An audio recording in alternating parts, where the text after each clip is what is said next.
Who did you just watch from afar and go, holy mother of God, they're amazing? Like, you just watch them work and you're in awe. I think what I loved often was watching the characters that were kind of on the darker side, just because to get to that level was so different to the characters I was playing or surrounded by the Weasleys, like watching Alan Rickman or Helen Bonham Carter playing Bellatrix or kind of that. She was always the character you thought. She was amazing. Yeah.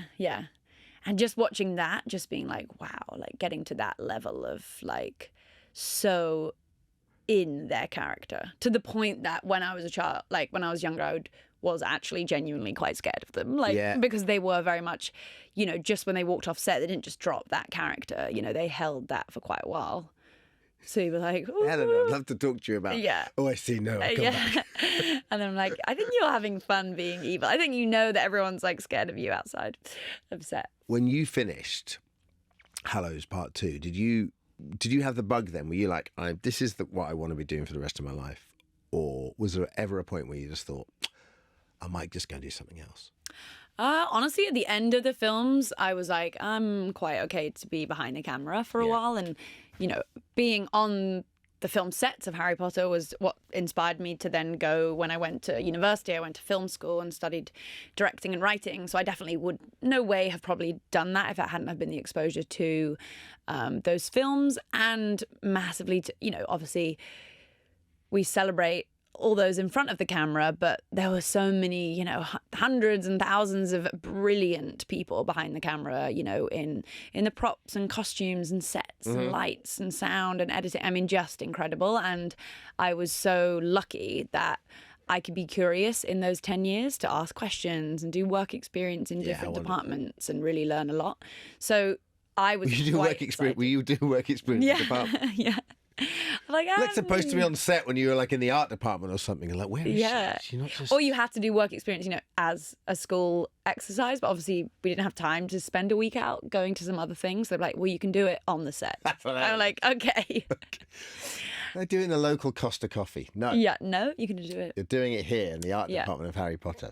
In terms of activism, where did the passion come from? Was there a road to Damascus moment here where you just thought, actually, you know what, I've got a voice, I want to talk about the things that really matter to me? We've talked before, we're both lovers of the ocean, lovers of the sea. What was the fulcrum for you? What was the point where you just thought, hang on a second, I want to do something here? Yeah, I feel like for me, like you say, the ocean and lands, coastal environments, and even just other kind of natural environments have always been something that I've, I guess, got a lot of joy from, a lot of inspiration for work from, and have always felt like most happy in. So therefore, I've spent a lot of time in that and already seen in my lifetime, the degradation of those environments happen. Isn't that crazy? In such a short period of time. Yeah, it is terrifying to actually already see time passing. Yeah. And our human effect on it. And so always so I guess from taking a lot from it, like seeing how I can reverse that and give back to that environment.